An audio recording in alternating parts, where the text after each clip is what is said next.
Good afternoon, everyone, and good evening, good morning from wherever you are joining us from. Thanks to many of our friends, colleagues, and family members who are joining online. We hope everyone is doing well, and we hope all of you are also doing well, particularly in this gorgeous Annabelle weather right now. We should all be outside, savoring the end of winter, technically, but we know it's still going to be winter next week, and it's Michigan. We get it. So once again, thanks for coming. And as I always do, I would like to begin with a note of thanks to those who support our UMAPS program. And first, the President's Office, the Provost's Office, the International Institute, the Department of Afro-American and African Studies, Center for Global Health Equity, Center for International Reproductive Health Rights, our faculty hosts and collaborators who are generously giving their time to all of our UMAPS scholars. And of course, without forgetting the families of our scholars, it's not easy leaving your family behind to be in another place. So we thank them for letting our scholars come join us at this time of the year. And of course, we also have to thank their institutions, the universities where they all come from, for allowing them to come to Michigan at this time. So thanks to everyone. And I always forget to mention my name, but actually, by the way. My name is Omolade Adumbi. I'm the director of the African Studies Center. So today is the final in the series of our colloquium that we've been having since the beginning of late March and the beginning of April. And today we have 4 excellent scholars who will be sharing their work with us. First, I'll introduce them shortly, but once they are introduced, each of them will come forward to present in the order in which they are introduced. At the end of the presentation, we'll have a Q&A. So for our Zoom audience, as we always do, please, if you want to ask any question, just type the question in the Q&A section of Zoom, and we will be sure to read out your questions to our presenters at the end of their presentations. And for our audience here, please indicate by raising your hand, then there will be a microphone that will come to you at that time for you to ask your question. So first on our list today is Bosena Yirga. Bosena Yirga is a lecturer in the Department of Urban Sociology at Addis Ababa University, Ethiopia, where she completed a BA in Sociology and an MA in Social Anthropology. She is currently pursuing a PhD in Urban and Regional Development at the same institution. Our research interest is at the intersection of green infrastructure planning, urban poverty, governance, and forest management. At Michigan, she's collaborating with Professor Larissa Larsen Professor Larsen of Tubman College of Architecture and Urban Planning on a project titled Governance Approaches for Green Infrastructure Planning and Management in Selected Ethiopian Urban Areas. Our presentation this afternoon is a comparison of urban green space planning and management in Hawassa and Addis Ababa, Ethiopia. Please, let's welcome Be.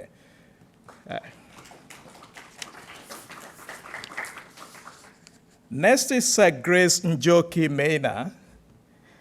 Grace Njoki Maina is a tutorial fellow at KCA University, Kenya. She earned a Bachelor of Education and an MA in History from Kenyatta University, Kenya.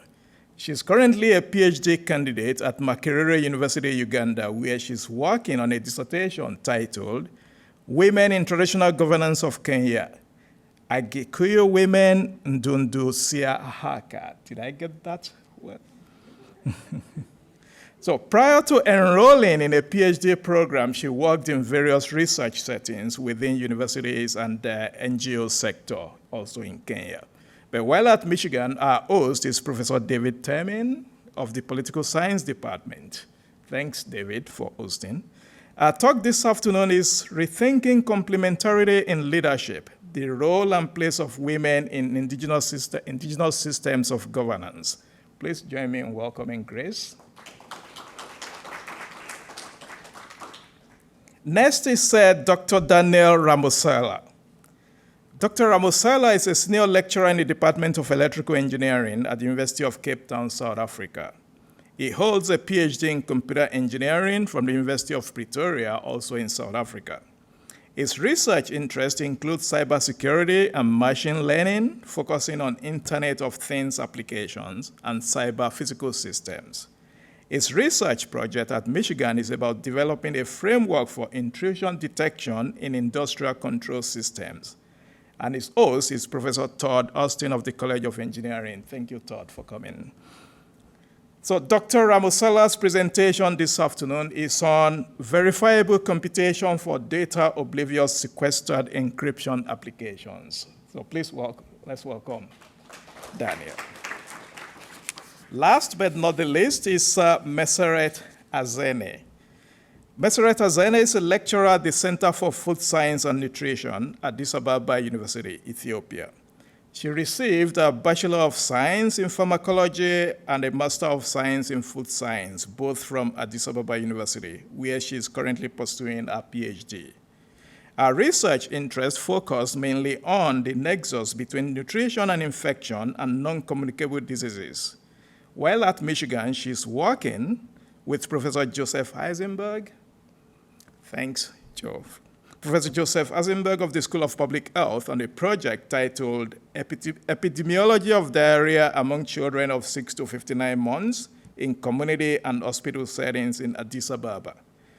Meseret's presentation is on mothers' knowledge and perception of under 5 children diarrhea, management practices and determinants of delay in healthcare seeking in Addis Ababa, Ethiopia. Please, let's welcome Meseret.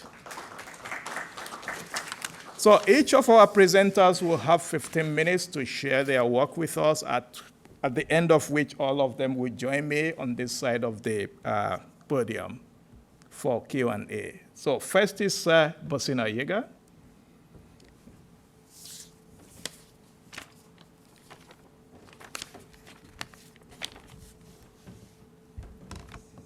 Yeah, you want to use this?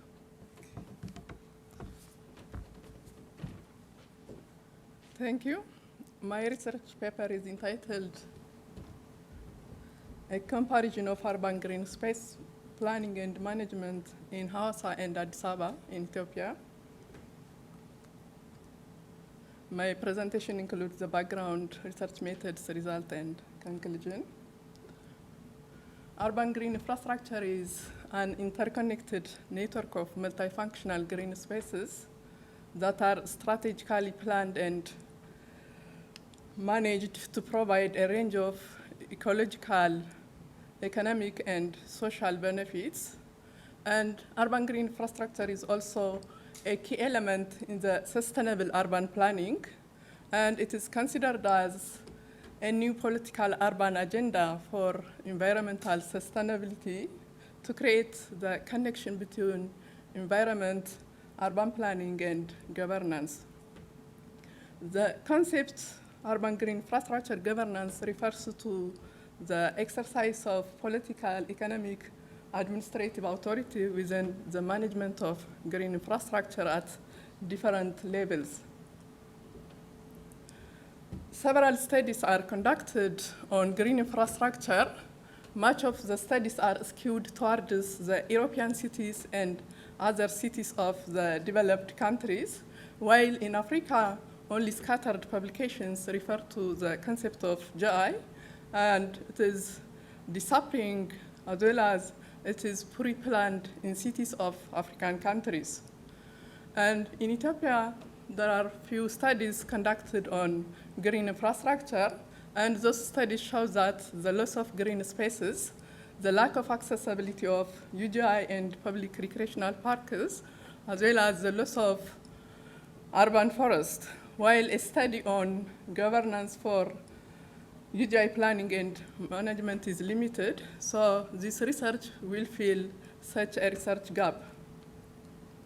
different problems affecting the UGI development in general, and those are some of the problems, which is an increasing urban population, and the world urban population is expected to reach 68% by 2050, and from those, about 90% increases from Asia and Africa, and in Ethiopia, the urban population is expected to reach 39% by 2037. So in general, due to the rapid urbanization, cities are losing urban green spaces at a rapid rate, particularly in the East African cities. The other problem is related with limited participation in the land use, as well as the informal settlement expansion. The urban green infrastructure provides different benefits. The environmental benefits includes like the provision of clean water and others. The social and economic benefits includes like the better health, human well-being, creation of jobs, and the diversification of the local economy, as well as creating more attractive and green cities. And the other one is the climate change adaptation and the mitigation. This climate change, which is a recent challenge or a recent global challenge, which is the global warming. So green infrastructure helps to mitigate the climate change through flood elevation, carbon storage, mitigation of urban heat island, disaster prevention, and others. And the urban green infrastructure, there are mainly 4 planning principles. The first principle is the green-gray integration, and this principle shows that the integration of green with the gray infrastructure, such as the buildings, the transport infrastructure, the water management system, like the figure shows the urban green spaces for promoting walking and biking. The second is the ecological network and connectivity.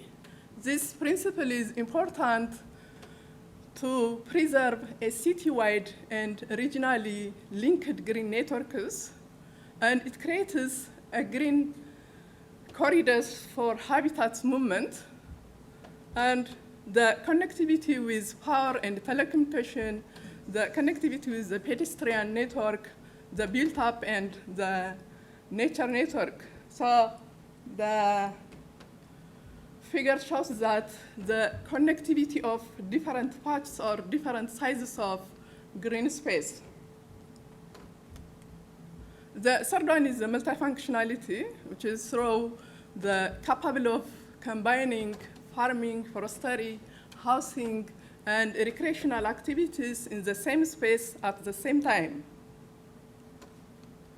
The first one is the social inclusive. This refers to the inclusion of all social groups in the planning process, and the collaborative as well as the participatory planning. And here, the figure shows that how the green spaces create a social contact and social interaction. In this study, 2 cities are selected. Addis Ababa is the capital city of the country, or the capital city of Ethiopia. It is among the fastest growing cities in Africa, and it is the hub of the economy, political, and administrative functions of the country. And Hawassa is selected from the regional cities, which is among the primary cities. And Hawassa is a growth pole for the regional economic development, and it is far from 275 kilometers from the capital city, and it is known with the Lake Hawassa. And this city also relatively greener coverage as compared with the similar cities.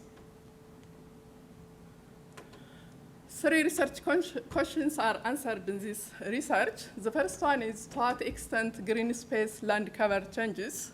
The second one is which principles of green infrastructure planning principles are incorporated in the plan of cities. The third one is how policy and organizational arrangements influence the management of green space.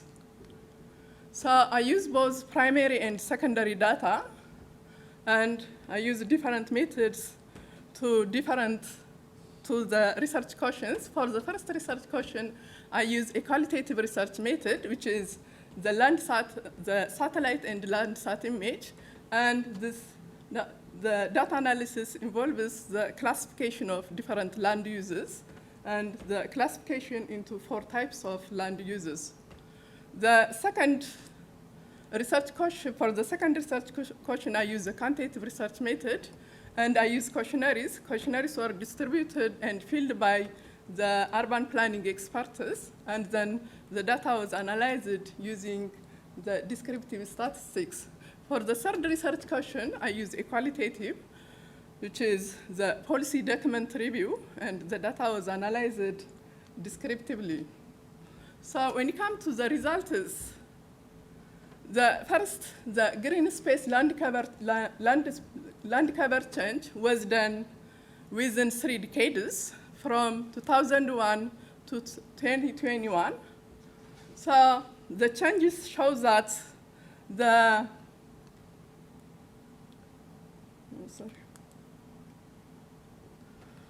blue one shows the Lake Hawassa. The red one shows the built-up areas, and the yellow one shows the cropland or agricultural land, and the green one is the green spaces. So the changes from 2001 to 2021, which is dominantly the built-up areas, and the green spaces are decreasing. Similar to Hawassa in Addis Ababa also, from 2001 to 2021, which is dominantly the built-up areas, while the green spaces are decreased. So the result in general shows that the changes from 70.8 to 11.3 in Addis Ababa, and from 30.6 to 8.9% in Hawassa, in general, the result indicates Addis Ababa has relatively more successful in protecting the green spaces. Then the experts' perception of the integration of UGI planning principles. The first and the third principles are poorly integrated in both cities' plan, and the second and the fourth planning principles are somehow integrated in the plan of Addis Ababa. The third one is the policies and organizational arrangements towards the management of green space. This policy change at national or at country level, it shows that there is a policy changes for both the urban planning and the environmental policies. So from the 1987, it was centralized one institute at national level, while there is a decentralization of urban spatial planning at national, regional, and local development plan. The other improvement is the Ministry of Urban Development developed the national UGI standards. And in the case of environmental policy, the country adopts different international environmental conventions. Then the changes from the 1992 to the 2012, the policy focuses on building a climate resilient green economy. And comparing the organizational arrangements between the two cities, Addis Ababa city is a city administration council, and it is at regional level. Hawassa is administered by the regional government. And in Addis Ababa, there are different departments that are working towards the management and maintenance of green spaces at city, sub-city, and local levels. And those departments are administered by the city environmental and green development organizations. While in Hawassa, there is one department at city, sub-city, and local level, and it is administered by the city municipal, which is one section under the city government. In terms of actors involved in the management and maintenance of green spaces, in Addis Ababa, there are NGOs, there are one church, and the community that collaborates towards the maintenance or the management of green space, while in Hawassa, only one NGO and the community.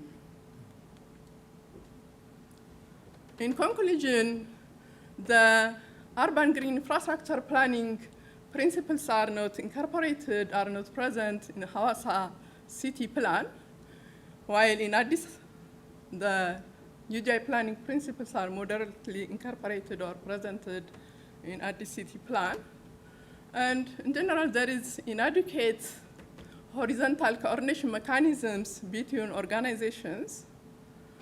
And besides this, the green space land cover change affects the global climate change mitigation efforts in urban areas of Ethiopia, by which African countries are more victims of the climate change. In recommendation or in suggestion, it is suggested that the sustainable urban green infrastructure development needs a greater attention to detailed plan implementation. It also needs the green infrastructure-based planning policies. In addition to this, increasing urban planning potential to utilize the urban green infrastructure is important to address the social, economic, health, and ecological benefits for the sustainable use of the natural resources. And there is also a need, the commitment of the government to work in collaboration with other stakeholders, and the need to adopt the collaborative planning approaches, the multi-level governance. And at organizational level, the need to build and strengthen the human capacity with sufficient skilled manpower and financial resources. Lastly, I thank my host, Professor Larissa, the AC members, Professor Omolade, Professor Addis, Mr. Taye and Maruma, and in general, the University of Michigan. Thank you. Thank you. Next is Grace Maina.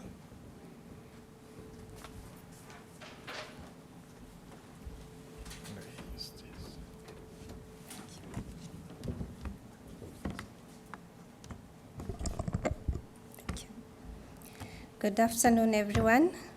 My name is Grace Njoki from Makerere University. My study broadly focuses on a historical analysis of women in traditional or indigenous governance institutions.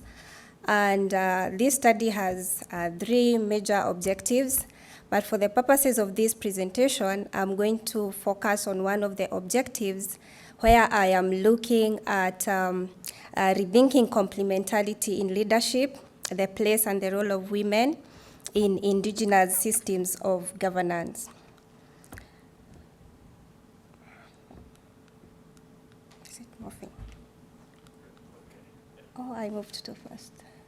Okay. The study area, this study was carried out in Kenya in a place known as Murang'a County, that is in central Kenya. And the reason why this particular county was chosen is because it is believed to be the home or the original home of one of the communities that I'm studying, the Agikuyu. That historical accounts point that this community originated from this place, and I'm using a case study of this community as an entry point to understanding the place and the role of women in traditional governance institutions or indigenous systems of governance, which I'm going to elaborate as I go on. This study used archives and narrative interviews with the aim of understanding how activities of women are written in the historical accounts, in the archives and in the museums, as well as narrative interviews with the aim of understanding the lived experiences of women in governance of their communities.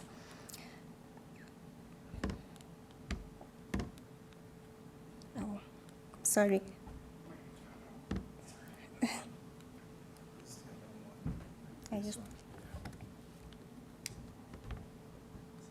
Yeah. To provide a brief background of this study, so this paper generally aims at reconceptualizing the activities of women in traditional governance institutions, or rethinking the place of women in these institutions. That in pre-colonial Africa, historical accounts, for example, point out both men and women took part in leadership of their communities, and varied roles could be located of both men and women within their socio, economic, and political setup. And as colonialism encounters pre-colonial, the role of women in these institutions starts becoming unintelligible, and their history anchored on patriarchal Western-dominated narratives. And in the Kenyan context, which is the focus of this study, there are studies that are shedding light on the relevance and activities of these institutions in the contemporary era, but they largely privilege the activities of men in the men-led councils. And therefore, I'm coming in to study the place of women in the women-led councils, because I argue that the traditional governance institutions were mainly from the Council of Elders, or were characterized by presence of Council of Elders, whereby this community had two, the men and the women Council of Elders.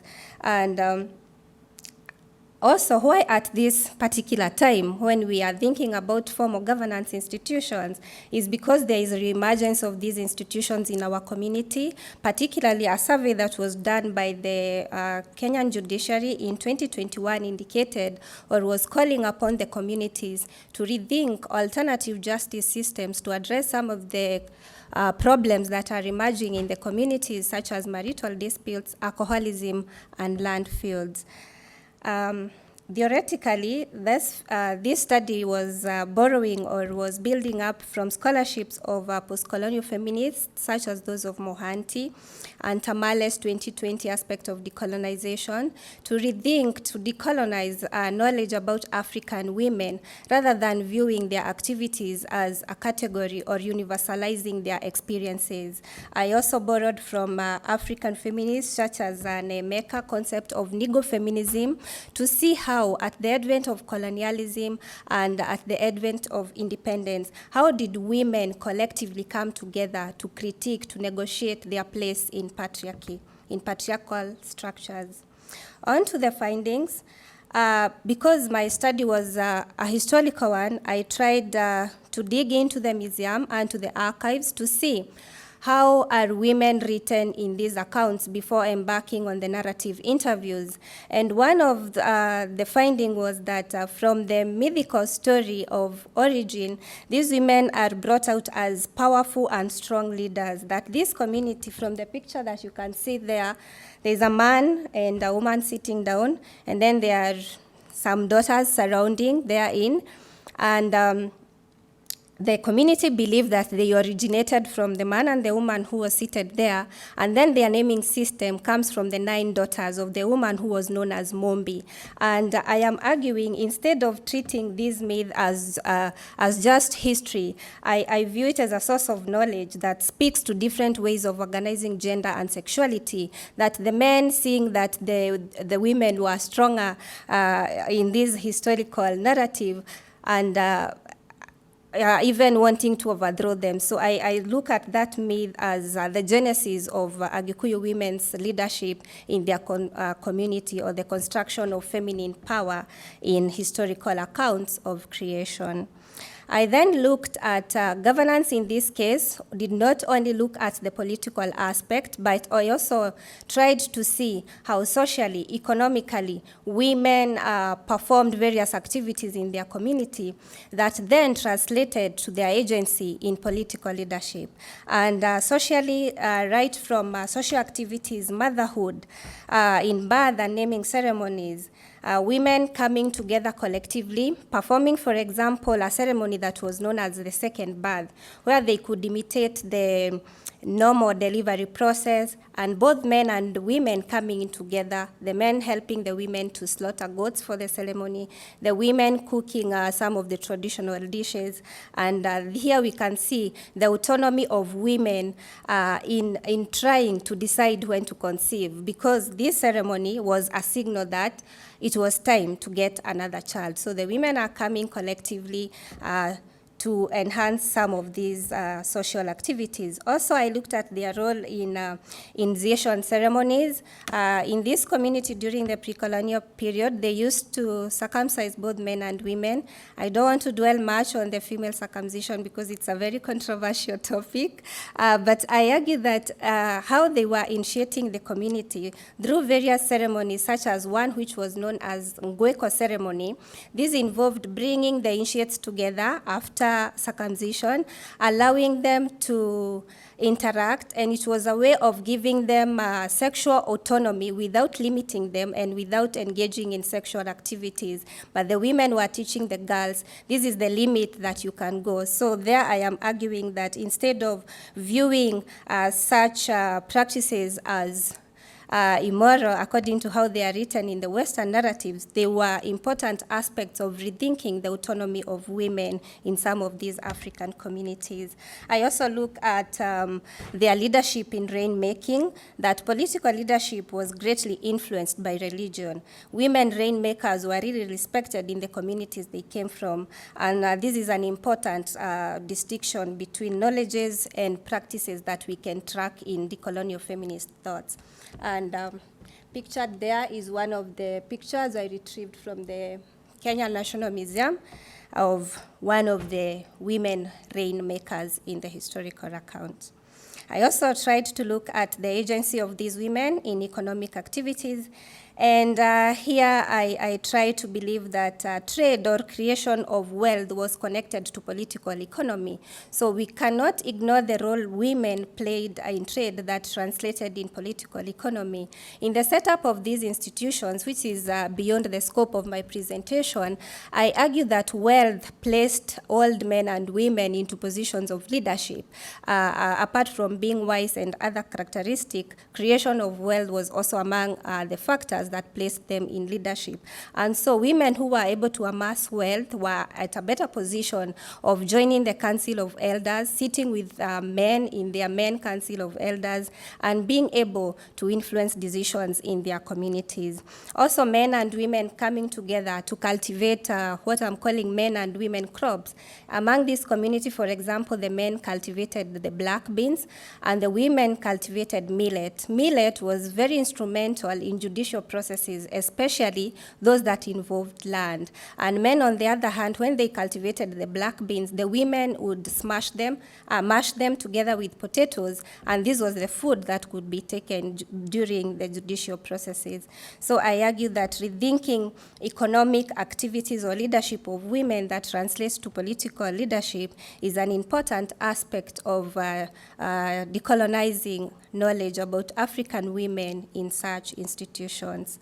And next is a picture there where I'm asking a question, antagonism or complementarity.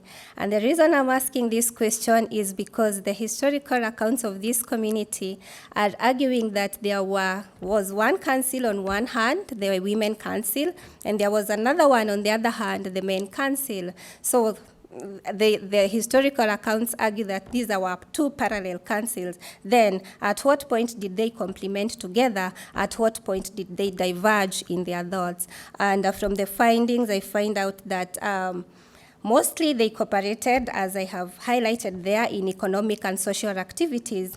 But then, when it came to matters land, we start to see antagonism, with some of the participants arguing that, no, we cannot invite women into our council to talk about land because they talk too much. And then, on the other hand, men arguing, no, women arguing, no, we cannot men are just scared because they are scared that we will outdo them in decision making. So this is some sort of masculine anxiety to me of women leading in public places or exercising public power. And because this is an ongoing project, I'm going to find out whether this is the case as I move towards analyzing the activities in the contemporary times. In summary, I argue that there were many resources of thinking about women's agency and power from within which African communities organize their activities, and it is necessary to go beyond the narrow analysis of viewing these operations as domestic. How did they translate to political leadership? Apart from viewing them from the male lenses, what were the crucial roles that women held in African communities that allow or continue to influence the decisions they make in the communities?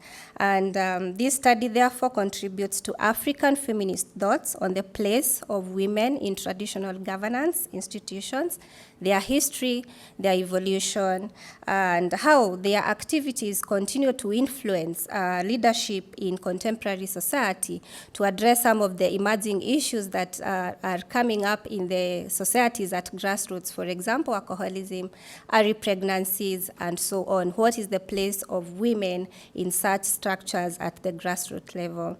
And as I conclude, I would like to thank the UMAPS program and the leadership of Professor Omolade and the team, Marwa, Tei, and Riz. Thank you very much for giving us this opportunity. My host, Professor Temin, for guiding me during my stay, and Makerere University, where I'm a PhD candidate, KCA University, Nairobi, where I work, and all my colleagues here at UMAPS. I created great networks, and I'm very grateful. Thank you.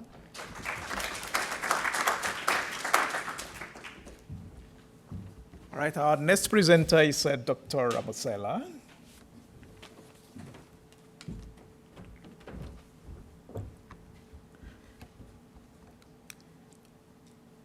Okay, hello everyone. I am Daniel Ramotsoela, but within my cohort, I'm known as the gentleman of UMAPS. And I'm going to be talking about my project while I was here, but this is a tongue twister of a title, so let's just say we're working with verifiable computation in secure applications. So before we begin, let's just look at some of the key cybersecurity principles we're going to be discussing, the first of which is confidentiality.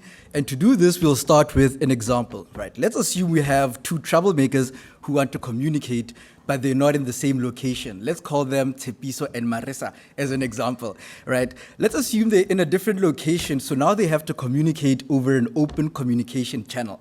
Let's also assume they have an amazing friend, let's call him Daniel, and Daniel is able to see all of their communication if they use this open communication channel.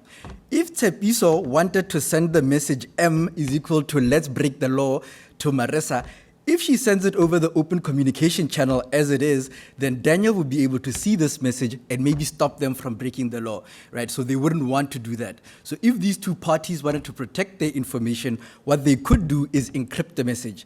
And that would take the message, put it through an encryption function with the help of an encryption key. That would in turn turn the message into gibberish, and Daniel would not be able to see this message. So they have preserved their confidentiality in this case. Right.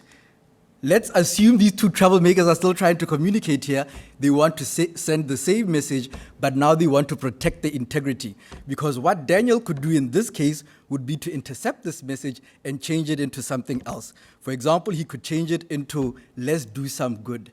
In this case, the integrity has been compromised because Tshepiso wants to break the law in this case and not do good. So by changing the message, the integrity has been compromised. If we wanted, in this specific case, to protect the integrity of the message, what we could do is send the message along with a hash function, which is in essence a signature of the message, right? So you take the message, you append a signature of it, and then you send it along to the other party. The problem with doing this just alone is it doesn't consider what we call authentication, because the attacker, in this case, Daniel, would be able to take the message and replace the whole message with the hash as well. So what we could do is use cryptography in this case, in order to preserve the authenticity of the message, to make sure it's coming from who we are claiming it's coming from. So what we're saying is both confidentiality and integrity can be protected using encryption. When we're looking at cryptographic strength, we can use an example of what we are talking about here. If we were to say, guess the number of jelly beans in a jar, this is a difficult problem. But if you know the volume of the jar and the size of the jelly beans, you can make a reasonable deduction about how many jelly beans there are there.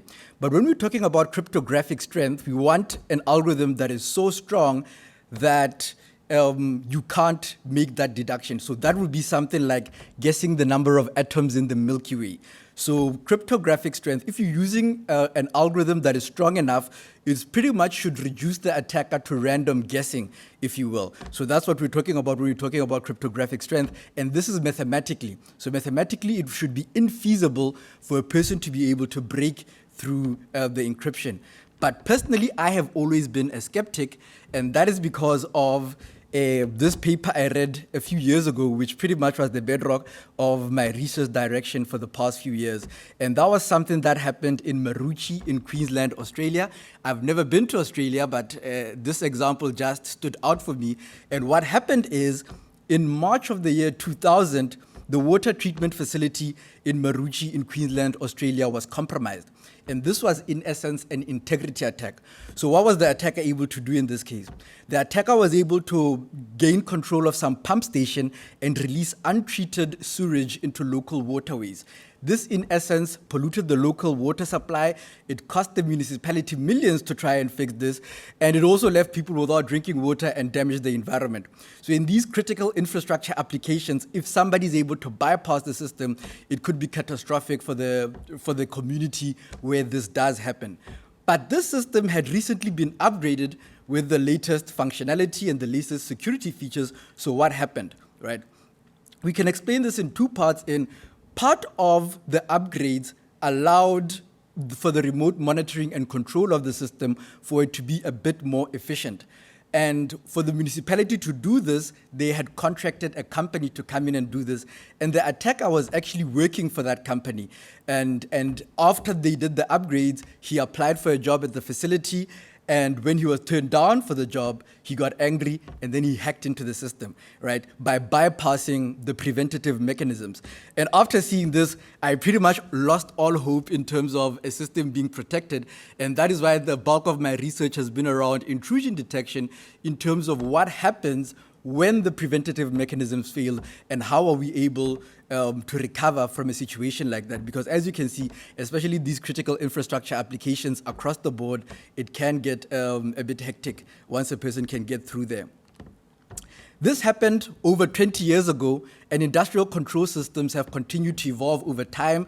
And now when we're talking about industrial control systems, we are viewing them from the lens of these cyber-physical systems. And these cyber-physical systems have, in essence,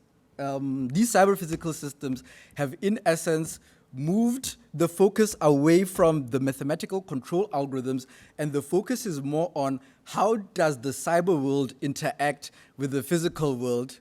How does the cyber world interact with the physical world? And this has been brought about by advancements in the field of telecommunications, artificial intelligence, and computing, right? So obviously, this is increasing the attack surface even more. But also, the problem with this is you need a lot of hardware, quite advanced hardware, in order to deal with the amount of data you're dealing with, in order to make the system a bit more efficient. So what is happening now with the next generation is, for the foreseeable future, is you could outsource some of your computation so that the company is not incurring all of the costs for that. And this so-called cyber-physical cloud will allow the applications to be run offline, but obviously this increases the attack surface even more as well. And I was giving a talk for the South African Institute of Electrical Engineers last year, and my attack model was, how do we protect data between the cyber system and the cloud infrastructure in this specific environment? And one of the questions that came up is, okay, we see what you're talking about, but what happens if the cloud infrastructure itself is compromised? And I did not have a good answer. In essence, I pretty much said you'll have to trust the cloud provider in some way because we have no control in terms of what they're doing over here. So there's really nothing. And then I met Professor Austin and he's like, you don't have to trust anybody. So pretty much, yeah. So what I knew is the reason why the technology I knew at the time was these privacy enhancing technologies is one of them is end-to-end encryption. We know this if you're using WhatsApp or iMessage, right? What tends to happen is you send a message, it goes to a server, and from the server, it goes to the recipient. When we're talking about end-to-end encryption, we are saying that the plain text or decrypted data is only exposed at the endpoints. At every point in between, it is encrypted. And this means that the server itself would not have access to that encrypted data and would not be able to perform any operations. But in our example of the cyber-physical cloud, the server does need to perform operations on that. So using conventional cryptography in an end-to-end setup would not save us. What we could do is use a method called homomorphic encryption. And this, in essence, allows us to perform operations on the ciphertext itself without decrypting the data. So in this case, the server would never have access to the decrypted data, which would be secure. This could solve our problem, but homomorphic encryption is super slow. It's very, very slow, and with the current technology, it's just not practically viable, so we cannot use homomorphic encryption in this setup. And this brings me to the technology that Professor Austin and his team have come up with, and it is called sequestered encryption. And over here, what we are doing is we are reducing the trust boundary to a small hardware enclave within the system, such that it is only in that enclave that the plain text is exposed or the decrypted data is exposed. And from the perspective of the software only sees ciphertext, which kind of gives us this pseudo-homomorphic encryption setup because the software will never see the decrypted data, but in essence, we are decrypting it in the enclave. And we can see over there on the right-hand side at the SE enclave, we see there from below, if this works, from there, as the data enters the enclave, it is decrypted, and within the enclave, we perform our operations, and then we re-encrypt it before leaving. And the attack model in this case is that an attacker has full system control, but no physical access, but they have full knowledge of the system architecture there as well, right? And this is very similar to the cyber-physical cloud environment we were talking about, because if a person is going to hack into a cloud server, they're generally not going to be physically at the location. They are in essence going to be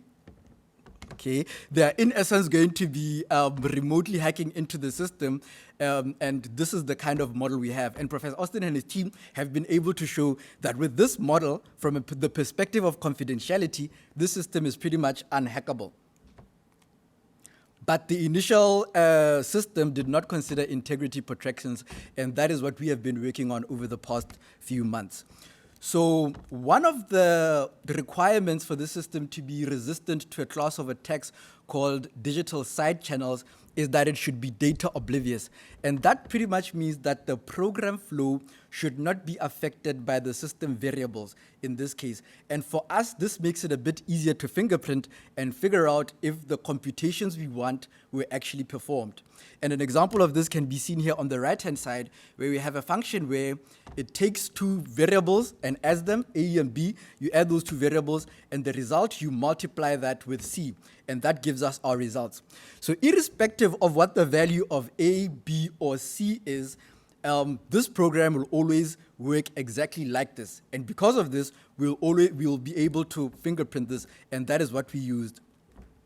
We used hashing. If you remember hashing from the second slide, remember we're taking a fingerprint of something, so we're using hashing to try and find out whether or not we performed the correct operations here.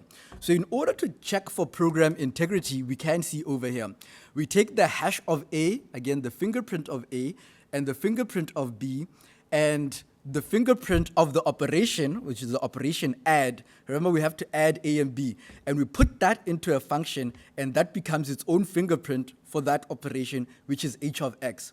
When we get to the result, h of r, again here we take the h of x, the fingerprint of that operation x, the fingerprint of C, and the fingerprint of the operation multiply. And then we put that, and that would be, H of R would be the fingerprint of the entire operation. In essence. So what we have here is if any of this, if an attacker is able to come into a system and tries to change any of this, we would be able to detect this, because this is a system called dynamic data flow verification, because we'll have the original signature, and if they do anything outside of this, we would be immediately able to figure that out as well. Okay, we also need to consider the authenticity, because this could be resistance to a class of attacks called replay attacks, where the attacker is able to take some old data and use that in order to try and manipulate the system into doing things it's not supposed to do. So we also have a version hash for that to check whether or not the system is operating as it should. Okay, so where are we in terms of this project? This is the ongoing work. In terms of implementation, we have implemented this in VIP Bench, which is a benchmarking suite created by Professor Austin and his team, and we've added an extension to that that allows for the integrity checks as we've discussed them, right? In terms of verification, that is currently the stage where we are. We're looking at different attacks and how the system is going to be able to react as the attacker is acting in different ways.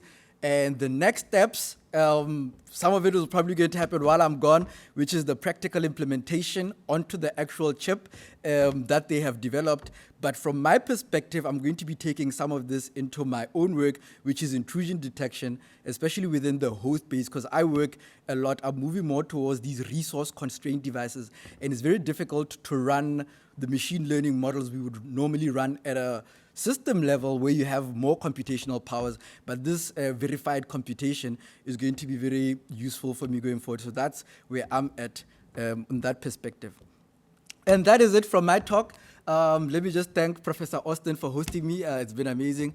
Prof. Adumbi, thank you for your hospitality. I know this bunch is not easy to manage, but thank you for your patience with us. Meron, who's here as well, who's been my partner in crime in terms of implementing this system. Thank you so much as well. The ASC in general, Teye, Marwa, who's not here, all of my colleagues from the AB lab who couldn't be here as well, Professor Christine Feek, who's been helping me with some publications there as well, and I see here Professor James Harley is also here as well, so thanks to James. If my views on higher education have seemed a bit radical of late, it's because I've been spending a lot of time with Professor Harley, so thank you so much, everyone.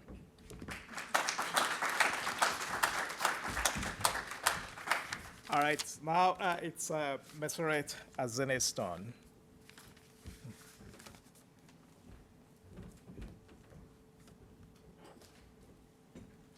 Okay, thank you. Good afternoon, everyone. I'm going to present you part of the result from an ongoing research, which is about mother's knowledge and perception of under 5 children diarrhea, management practices, and determinants of delay in health seeking in Addis Ababa, Ethiopia. My host is Professor Joseph Eisenberg from School of Public Health, and this work is conducted in collaboration with Addis Ababa University, University of Michigan, and Sefako Makagato of Health Science University from South Africa.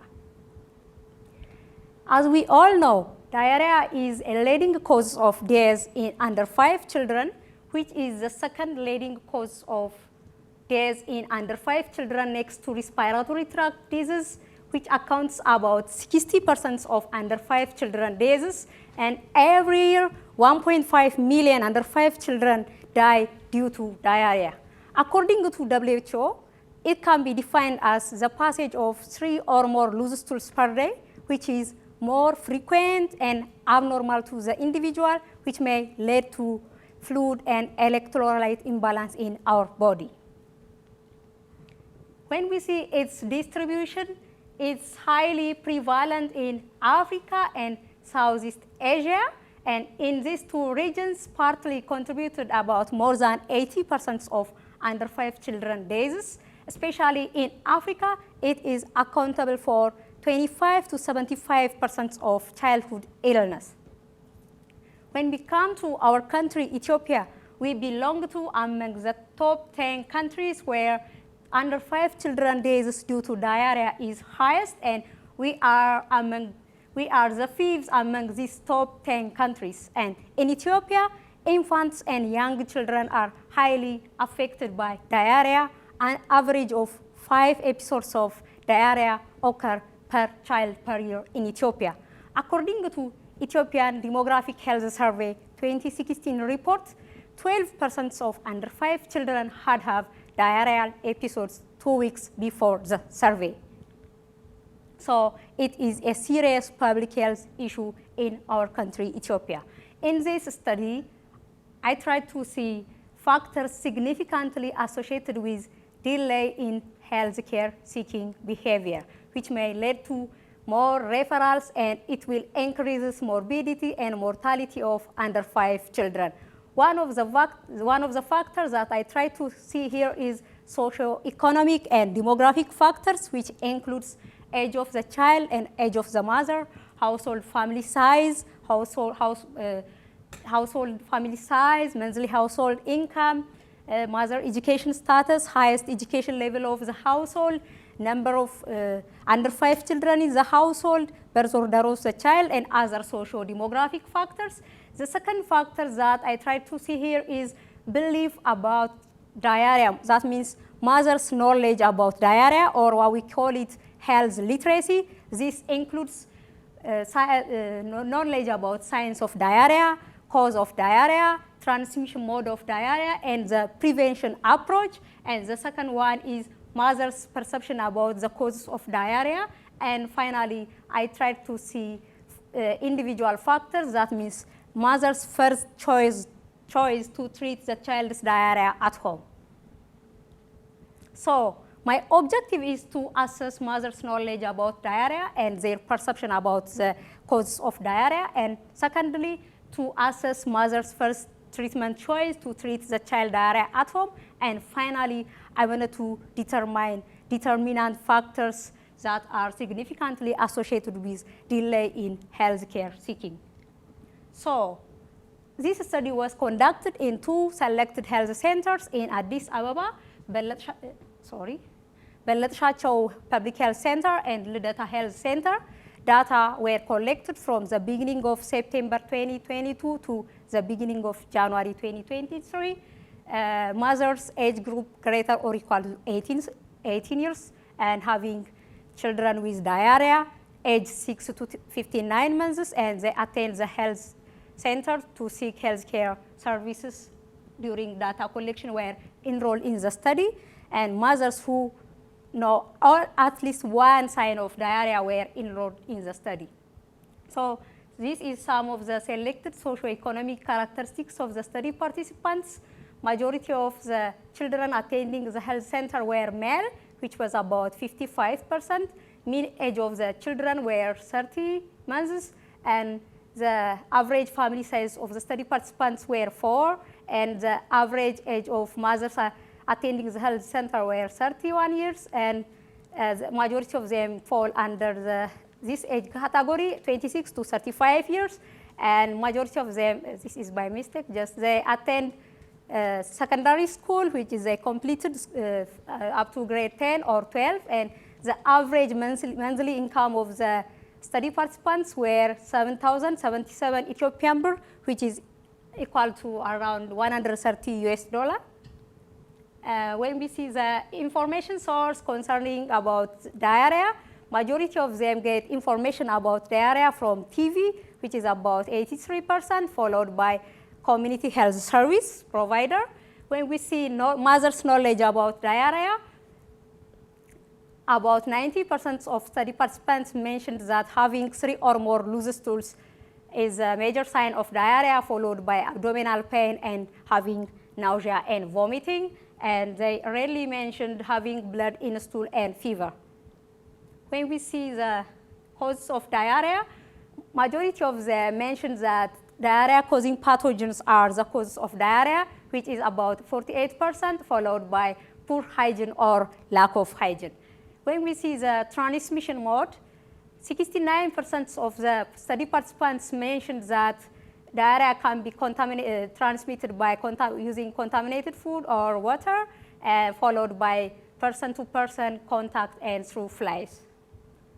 When we see the prevention approach, 83% of study participants mentioned that washing hands frequently with water and soap were the best prevention approach, followed by cooking food properly. So, taking all knowledge-related variables together, and mothers who have value above the mean score were considered as having good knowledge, which is about 42%, and mothers having below the mean score were considered as poor knowledge, which is about 58%. When we see the mother's perception about the causes of diarrhea, I tried to merge answers given by participants into 11 major groups, and 36% of mothers mentioned that using contaminated food or water or food poisoning is the major cause of their child diarrhea, followed by bacteria. And mothers also mentioned that eating in school or daycare, teasing, and also travel history to the rural area were also the causes of their child diarrhea. When we see the first treatment choice to treat the child diarrhea at home, majority of them mentioned that they prefer to use ORS at home to treat child diarrhea, followed by using rice water, and also 40% of mothers just mentioned that they use nothing at home to treat child diarrhea. So in this study, I tried to do binary logistic regression analysis to determine the outcome variable, which is health-seeking behavior. Mothers who attend the health center after 24 hours were considered as delayed, which is about 63%, and mothers who attend the health center within 24 hours were considered as not delayed, which is 37%. So I use these three variables as a predictor variable, and I got these variables as a significant variable. From the bivariate analysis at p less than 0.25, such as age of the child and the mother, mother's knowledge about diarrhea, mothers who perceive the cause of the child diarrhea is contaminated food, bacteria, teasing. So I use all these variables and transferred into the multivariate logistic regression analysis, and I got these three main variables as a significant factor that determines delay in healthcare seeking behavior. So having large family size is more likely to delay in healthcare services, and older mothers who have knowledge about diarrhea are less likely to delay in healthcare seeking services.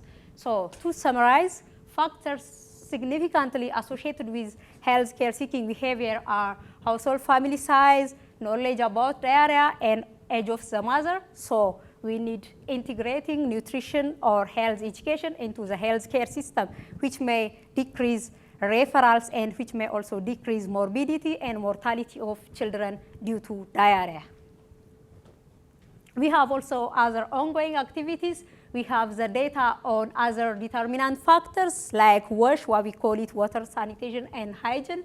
We have also data on dietary practice and dietary diversity. We have also hemoglobin measurements of diarrhea, children with diarrhea. Me and Leon also conducting an analysis on diarrhea-causing pathogens using qPCR, and we are also analyzing serum cytokine inflammatory markers. I have also studied on evaluation of antibacterial and antidiarrheal activity of locally grown seed, so we are doing on that. And finally, I would like to say thank you, ASC and all staff members for hosting me and giving me this opportunity. Second, I just wanted to thank my host, Professor Joseph Eisenberg, for his continuous support and for creating me a conducive working environment. He assigned me a postdoc student, Dr. Leon Spira. Dr. Leon is always busy, but he has time for me to guiding me in the lab. So I would like to thank both of you, and I'm glad to have you here both.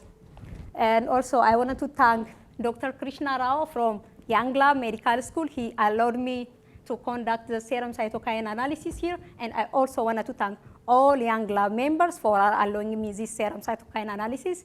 I also wanted to thank University of Michigan, especially School of Public Health, Office of Global Public Health, all young lab members. I also wanted to thank AU Research and Technology Transfer Office for giving me the grant to undertake this research. I also wanted to thank all the area thematic research group members from medical school, Dr. Ababa Tamre, from pharmacy school, from Dr. Workan Hababa, Mr. Solomon Asafa, and Ms. Hannah Brook, from Center for Food Science and Nutrition, Dr. Zotar Ababa, Dr. Kala Baye, and from Saifako Magagato Health Science University, Dr. Benson Iweribor and Dr. Monate Mokolo, from University of Michigan, Professor Joseph Eisenberg and Dr. Leonie Spira. And I also wanted to thank my home institution, Center for Food Science and Nutrition, especially Dr. Paulos Getachew, the center head, SIDA, Ethiopian Public Health Institute, study participants and health center, my UMAPS friends, and my husband, Kafle Hafte, for his patience and encouragement. Thank you.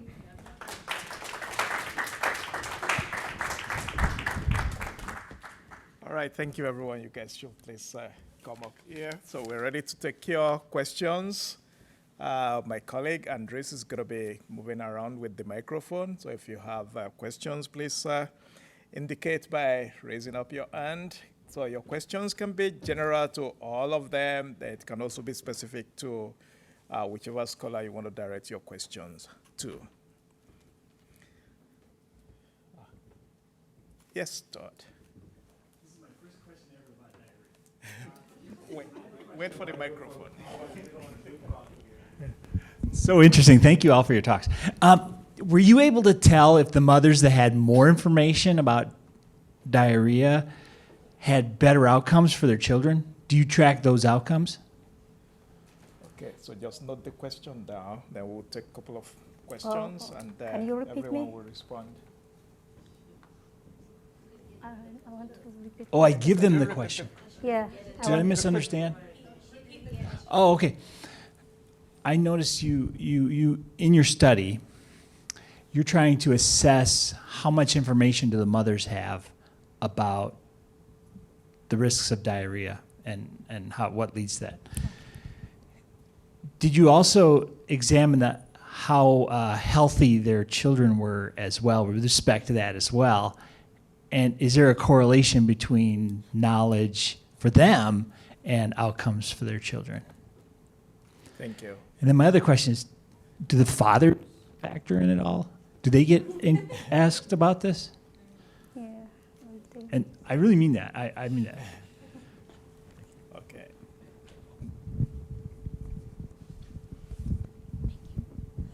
My question is about the green spaces. You said that in Addis Ababa that the Orthodox Church was playing a role as one of the actors, and I was just curious what role they were playing, as well as why they weren't playing a role as an actor in the other city you studied. All right. Thank you. And please, colleagues and friends online, just type your questions if you have any, and we'll read them out. Yep. I can. Okay. Thank you for your presentation. And this is going to be another question about diarrhea. So I'm not at all an expert of public health, so it's just curiosity. I would like to know how did you calculate poor hygiene? Because I saw that among the causes, one of the leading causes was poor hygiene. So how did you calculate that?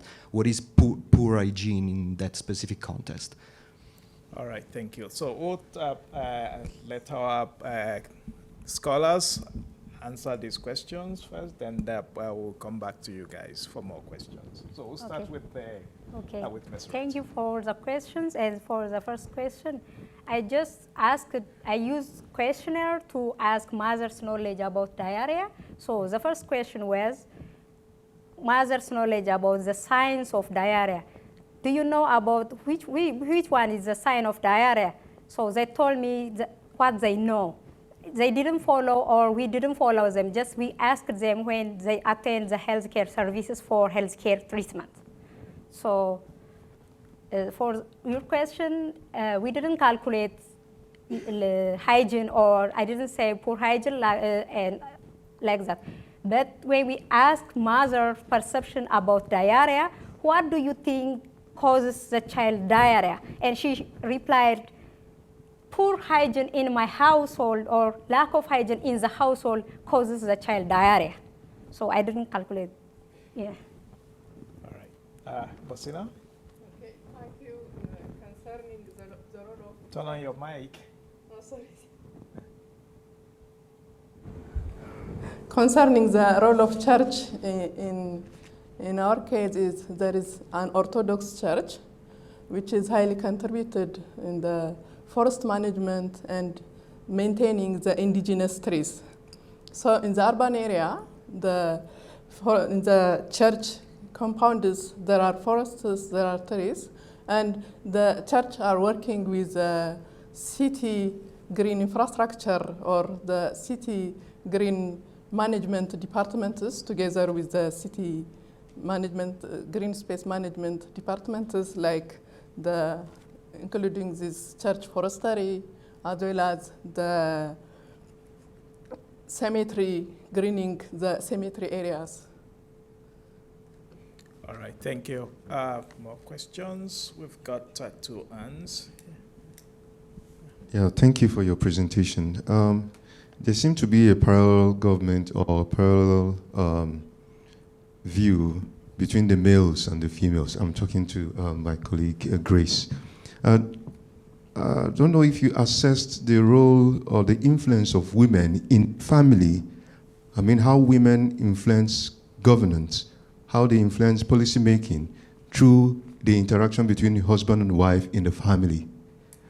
Though they don't have the same council, they don't sit in the same council, I believe that sometimes they may, influence the outcome of decisions through the interaction they have with their husband back at home, even on the bed, I believe.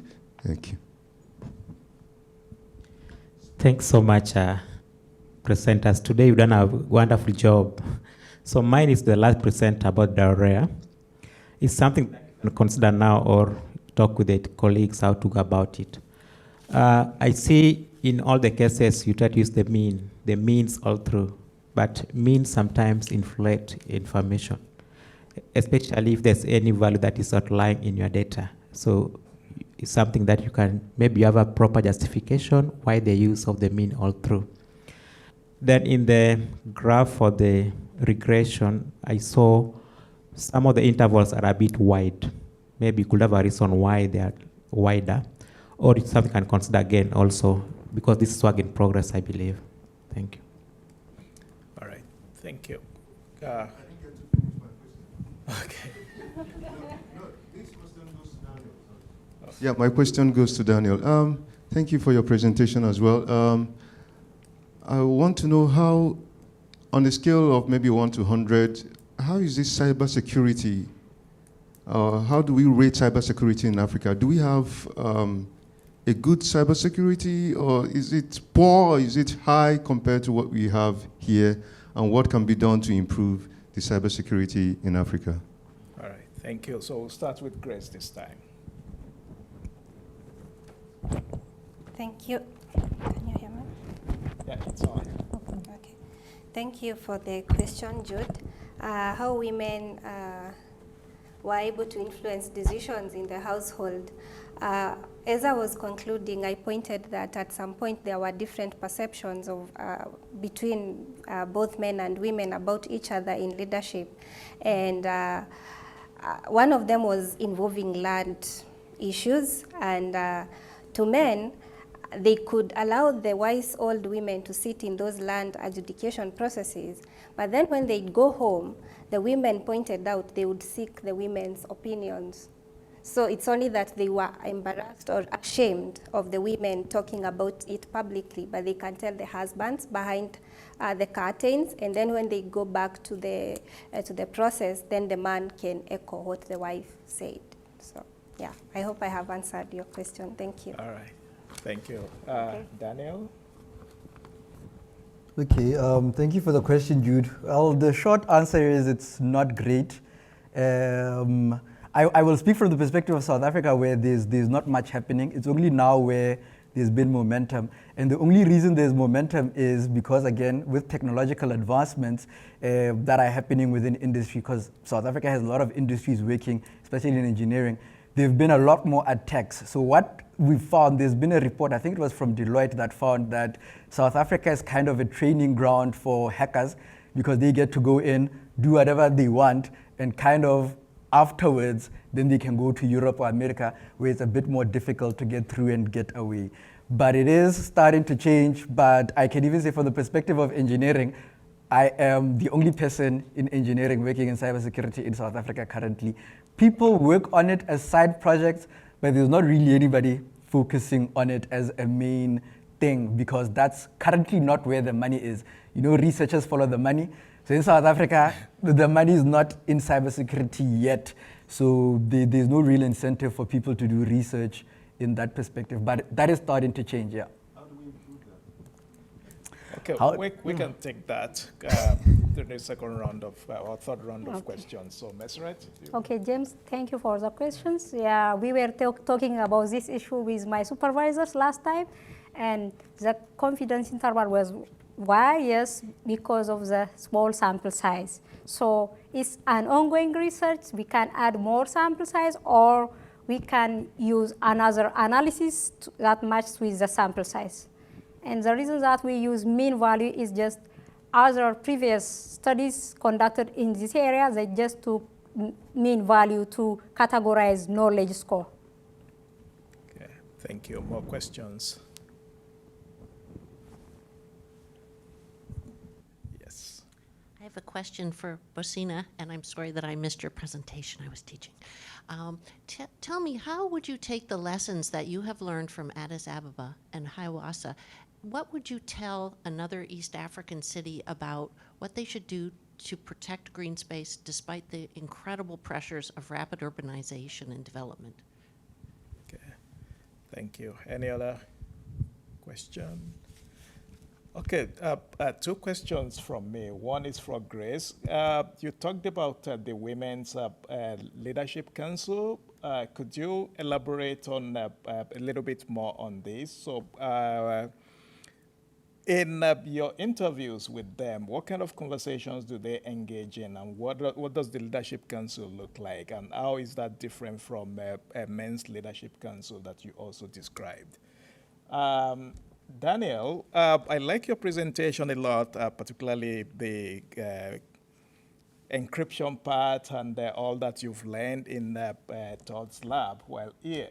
So my question to you is, you mentioned it a little bit, that by the time you get back home, this is what you're going to be doing. But I wonder if you could speak more about the specifics of what you are going to be taking away from Michigan to your lab in South Africa. And I'll start with Bosena. Okay. The lesson from Addis Ababa is that first, in terms of the planning expertise, in Addis Ababa, the planning expertise or the planners are Yes, it's on. the green infrastructure planning needs the involvement of different experts, and especially from the environmental experts. So the structure plan, the newly structured plan in Addis Ababa city is planned by different experts, even from the academic institutions. And this structure plan allows the involvement of different professionals towards the city planning. One thing is this. The other one is, in terms of the organizational arrangement that I tried to show is, in Addis, there are different departments. Even there have a research departments in the environmental management or in this green space management departments. So this will be a lesson for other cities, because Hawassa cities lack this only one department under the municipal unit. This can be a lesson for other cities. Okay. Thank you. Grace?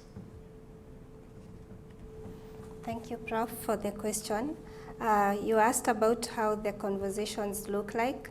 I conducted a focus group discussion with both men and women as I was doing this field work.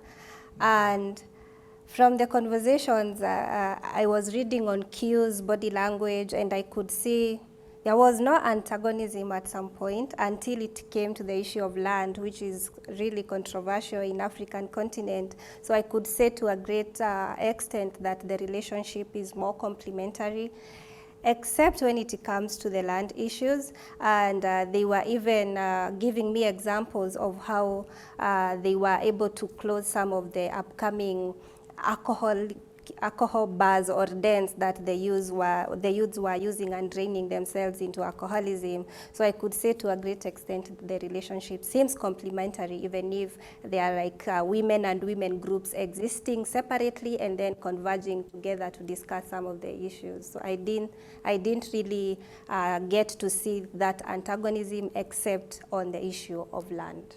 Thank you. Thank you. Daniel? Okay, I'll start with you, Jude. Thank you. How do we improve? I suppose it's about getting students interested. That is going to be the first one.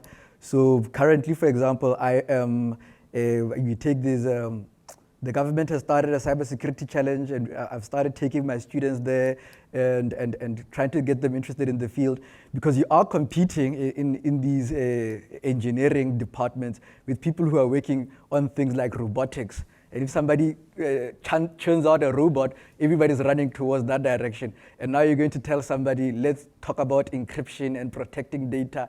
So it's really just about shifting the students. The more students are interested in it, is the more they'll start going in there and applying those things. But currently, because I can't speak for the rest of Africa, but again, because in South Africa, there's been a huge number of attacks in recent years, the market is starting to speak. And the money is going there, and the more the money starts flowing in that direction, is the more people are interested. So if people think they can make money, they'll go there. So there's lots of little startups that are coming up, but it's mostly pushed by young people. I think old people have given up on that one. So it's young people that are pushing that narrative currently. So it's about getting people interested and awareness. And Prof. Adumbi asks, what am I taking back?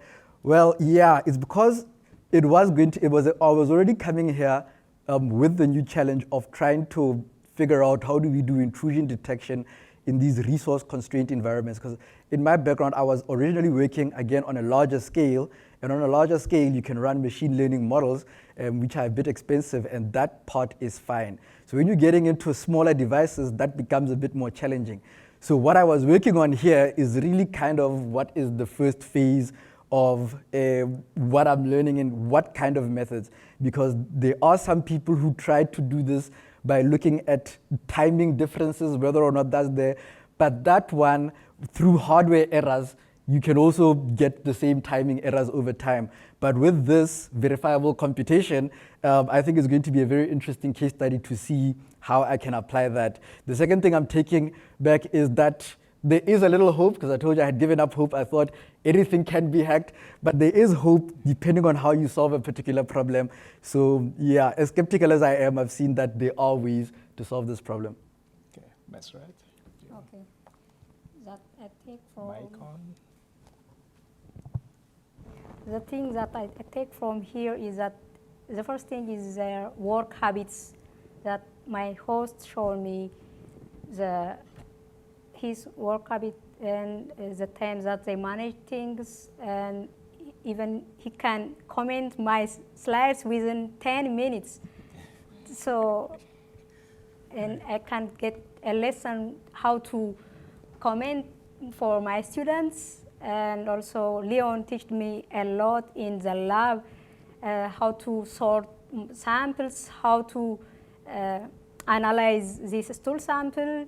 So I just learned the qPCR analysis also, and also sorting samples, working in the lab, working in the microbiology lab. And I also took different trainings, so I learned this. All right, so we've come to the end of our colloquium series this semester. But before we close for the day, just a quick announcement. May 23rd, we're going to be having a farewell dinner for all of these excellent scholars, and we hope to see all of you there. Very soon, we're going to be sending out invitations with an RSVP, so we'll hope that all of you will be able to make it. If you are still in Ann Arbor, I know that the semester is ending very soon, and everyone will be on their way out. Then I would like to thank all of our UMAPS hosts, those who are here today, Joe, Todd, Larissa, and am I missing anyone? No. So, David, sorry. So those who are here today and those who have been coming since the series started in March, so we appreciate all that you give to all of these our scholars, and we hope that next time when we call on you to host another scholar, everyone will do that for us. So thank you very much. And to the families of the scholars, some are online right now watching. We thank you very much for lending us all of these excellent scholars, those who are on the podium here and those who are sitting right there. And to my colleagues, Andres, thank you very much for all for the support you give to the scholars, to Teye, who is our events coordinator, and Marwa, who unfortunately is sick today and couldn't be here. So thanks everyone for your participation. And please, let's put our hands together for the scholars. So thanks everyone. And please join us.